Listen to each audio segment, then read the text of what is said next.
एक तरफ मोहन भागवत ने कांग्रेस को, सपा को, तमाम विपक्षी नेताओं को न्योता भेज दिया है। इसी महीने की 26, 27, 28 तारीख को मोहन भागवत दिल्ली में होंगे और विपक्ष को उन्होंने निमंत्रित किया है। तो दूसरी तरफ आज की तारीख में प्रधानमंत्री नरेंद्र मोदी भाषण दे रहे थे तो ऐसा लगा जैसे वो डरे हुए भी हैं, सहमे हुए भी हैं। उनको अपनी कुर्सी की चिंता भी सता रही है और वो अभी भी 10 साल तक कुर्सी के लिए गिड़गिड़ाते नजर आए। और इन सब के बीच सवाल ये कि क्या प्रधानमंत्री नरेंद्र मोदी, जिन्होंने आज सबसे लंबा भाषण दिया, जिन्होंने आज देश को लाल किले की प्राचीर से 12वीं बार संबोधित किया, क्या उनका ये 12वीं बार का भाषण आखिरी भाषण था? परिस्थितियां कुछ उसी दिशा में जाती हुई नजर आ रही हैं। नमस्कार, मैं स्वप्निल, आप मुद्दा देख रहे हैं। दोस्तों, आगे बढ़े उससे पहले एक छोटी सी अपील है। मुद्दा इन दिनों एक गंभीर आर्थिक संकट से जूझ रहा है। हमारे मेन बैंक अकाउंट लंबे समय से फ्रीज चल रहे हैं। ऐसे में डे टू डे ऑपरेशंस में हमें काफी मुश्किलों का सामना करना पड़ रहा है। आपके सहयोग की हमें जरूरत है। ऐसे वक्त में हमारा जो पुराना चैनल था मुद्दा, वो 2.5 साल पुराना चैनल जिस पे एक ठीक ठाक सब्सक्राइबर बेस था, उसे भी हमसे छीना जा चुका है। एक तरफ बैंक अकाउंट का फ्रीज होना, दूसरी तरफ उस चैनल का छिन जाना और फिर ये नई शुरुआत करना।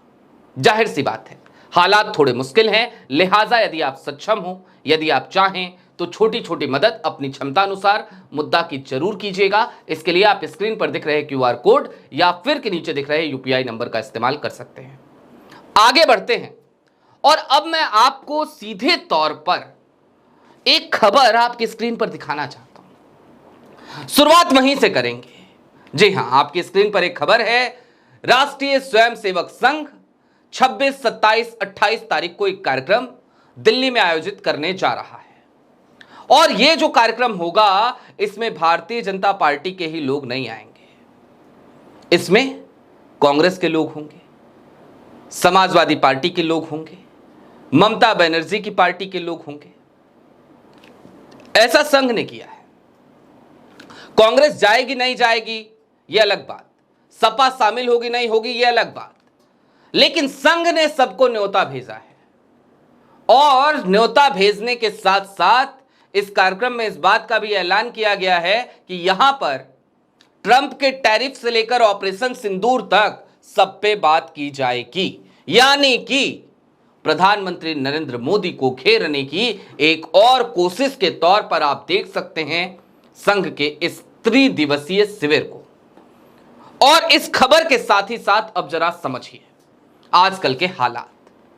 प्रधानमंत्री नरेंद्र मोदी ने आज जब लाल किले की प्राचीर से भाषण दिया, मैं उस भाषण का एक हिस्सा भी आपको नहीं सुनाना चाहता, आपने सुन लिया होगा कई जगहों पर।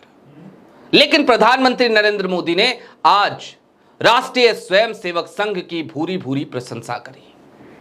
और ये जो प्रशंसा उन्होंने करी, ये जो तारीफों के उन्होंने पुल बांधे, जाहिर सी बात है वो झूठी तारीफ कर रहे थे, लेकिन उन्हें तारीफ करने के लिए मजबूर आज होना पड़ा। इससे पहले प्रधानमंत्री 11 बार देश को संबोधित कर चुके हैं। आज तक संघ को लेकर उन्होंने एक टिप्पणी नहीं करी, कभी संघ का उल्लेख नहीं किया। लेकिन आज की तारीख में वो संघ के चरणों में नतमस्तक नजर आए, बतौर प्रधानमंत्री नतमस्तक नजर आए, ये शर्म की बात भी है। लेकिन उन समीकरणों को समझना जरूरी है। 2024 के चुनाव से पहले मोदी जी के खासम खास या फिर मोदी जी के रबर स्टैंप जेपी नड्डा साहब सार्वजनिक मंच से यहां तक कह चुके हैं कि पहले भाजपा को संघ की जरूरत होती थी, अब भाजपा को संघों की जरूरत है नहीं।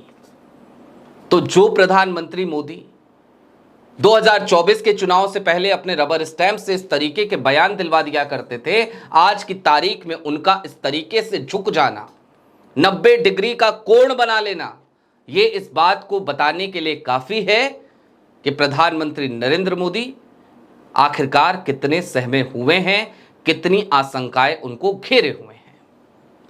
और उसके साथ ही साथ प्रधानमंत्री नरेंद्र मोदी ने आज अपनी इच्छा भी बताई। इच्छा ये कि 2035 तक का समय मुझे चाहिए। गजब के प्रधानमंत्री हैं अपने। 2014 में प्रधानमंत्री की कुर्सी पर बैठे, तब से लेकर अब तक क्या क्या किया उसके बारे में बात नहीं करते। 2035 में क्या करूंगा ये बताते हैं, 2047 में ये होगा इसकी बात करते हैं। प्रधानमंत्री नरेंद्र मोदी जी को चाहिए कि वो सीधे 2000 को छोड़ दे, 2000 की बात ही ना करें। क्या 2047 2048 की बात करना। प्रधानमंत्री जी को चाहिए वो कहे कि देखना हम 3025 यानी कि आज के 100 साल बाद देखना हम क्या करते हैं। ऐसे ऐसे टारगेट लेके चलना चाहिए प्रधानमंत्री जी को।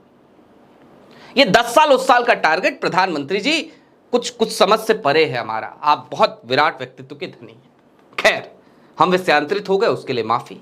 लेकिन क्या करें, भावुक इंसान है, हम भी बहक जाते हैं इधर उधर। अब आज अपने प्रधानमंत्री को इतना कमजोर देखा तो क्या करूं, दुख हुआ, बुरा लगा। भाई ठीक बात है वो सत्ता में बैठे हैं, ठीक बात है मैं पत्रकार हूं, ठीक बात है मैं परमानेंट अपोजिशन पार्टी हूं। कल को राहुल गांधी वहां बैठ जाए, कल को अखिलेश यादव वहां बैठ जाए, मैं तो जहां बैठा हूं वहीं बैठा रहूंगा। अपने स्टूडियो में बैठूंगा, सामने एक कैमरा लगाऊंगा, जो भी सत्ता नसी होगा, तख्त नसी होगा, उससे सवाल पूछूंगा। लेकिन प्रधानमंत्री तो वो हमारे रहेंगे। आज की तारीख में हमारे प्रधानमंत्री नरेंद्र मोदी, हमको दुख हो रहा है। अब ये जो दुख हो रहा है, इस दुख को भी जरा डिकोड कीजिए। प्रधानमंत्री नरेंद्र मोदी को लेकर मैं कई दफे ये कह चुका हूं कि 2024 के चुनाव के बाद से प्रधानमंत्री नरेंद्र मोदी की स्थितियां पहले जैसी नहीं रही हैं, क्योंकि इस चुनाव में उनको बैसाखियों की जरूरत पड़ी है और वो बैसाखी लेकर चल रहे हैं। बीते दिनों इस बात का भी ऐलान हुआ। ऐलान क्या हुआ, जगन मोहन रेड्डी ने कह दिया, एक खुलासा कर दिया कि रेवंत रेड्डी जो हैं वो हॉटलाइन पे रहते हैं नायडू साहब राहुल गांधी के, और सूत्रधार बीच के रेवंत रेड्डी हैं। और रेवंत रेड्डी हैं, इस पे मोहर कैसे लगती है पता है? दरअसल चंद्रबाबू नायडू के खासम खास हैं रेवंत रेड्डी, खासम खास। तेलुगु देशम पार्टी का हिस्सा रहे रेवंत रेड्डी, तेलंगाना प्रदेश के अध्यक्ष रहे रेवंत रेड्डी। सोचिए, प्रदेश अध्यक्ष रहे हैं तेलुगु देशम पार्टी के। नायडू के कितने खास है रेवंत रेड्डी, आप इससे अंदाजा लगाइए। अब प्रधानमंत्री नरेंद्र मोदी के साथ कुर्सी का आलम यह है कि वो कुर्सी छोड़ना नहीं चाहते, और छोड़ना नहीं चाहते हैं, लेकिन दूसरी तरफ विपक्ष तो चाहता ही है कि भैया कुर्सी से हटाया जाए इनको। उनके अपने साथी, उनके अपने लोग खुद नागपुर के संपर्क में हैं आजकल, और नागपुर ने ये जो 26, 27, 28 ये जो 3 दिन फाइनल किए हैं, इसकी वजह से प्रधानमंत्री नरेंद्र मोदी आज इतना सहम गए कि सार्वजनिक तौर पर उन्होंने आज अपनी कमजोरी का एहसास दिलाया, संघ की तारीफ करी, भले झूठी तारीफ हो, झूठ बोला हो उसमें, लेकिन करी। और इन सब के दरमियान प्रधानमंत्री नरेंद्र मोदी आज 12वीं बार जो भाषण दे रहे थे, वो 12वीं बार आखिरी बार है, इस पर मुहर लगती नजर आई। बहरहाल अभी के लिए दीजिए इजाजत, चलते चलते फिर वही अपील। चैनल पे नए हो तो सब्सक्राइब करते हुए जाइएगा, सक्षम हो तो छोटी छोटी मदद मुद्दा की जरूर कीजिएगा। मुद्दा को इस वक्त आपकी मदद की बेहद आवश्यकता है। शुक्रिया।